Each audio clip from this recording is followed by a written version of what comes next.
This video is about how to install fiber optic connector for your surveillance applications. First, please unscrew the cover on the back of the connector and thread the fiber through the cavity.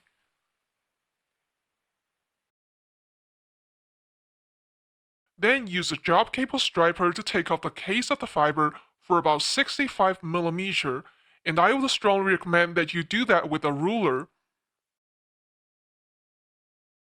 And put it into the fixed length rail and make sure the fiber is tightly fit against the rail.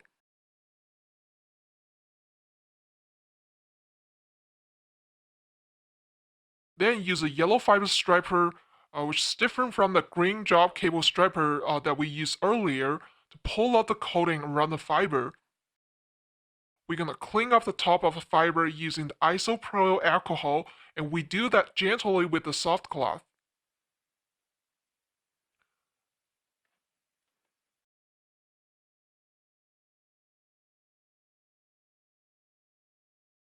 Okay, next let's put the fixed rail into the cleaver, and then cut off the fiber. And make sure you leave around 6 to 8mm bare fiber for the cable.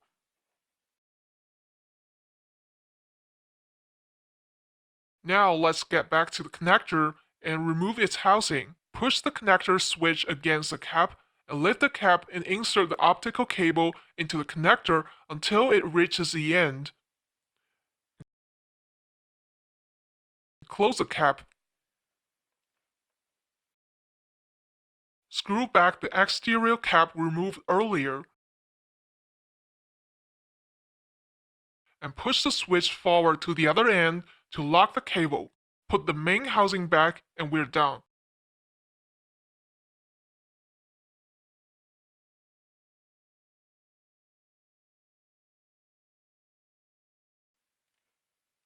So here is a 150 meters long cable that was connected using the method we did earlier, and let's see how it works. Let's first insert two ends of the cable into these gigabit fiber media converters. One end goes to the camera using regular Ethernet cable, and the other end, for convenient purpose, we use a CCTV tester that works with both analog and IP cameras.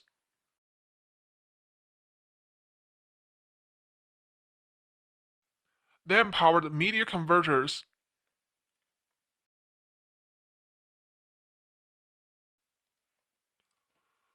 We turn on the tester and we can see that we're able to get instant videos.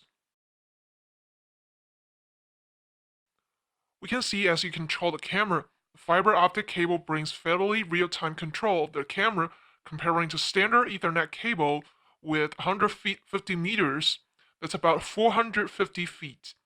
And the delay could be significant with standard Ethernet cable.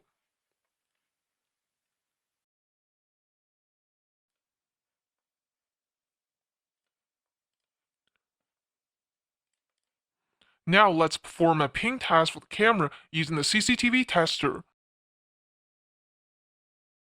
We'll be sending a 164-bit packet to the camera with an interval of 0.2 seconds.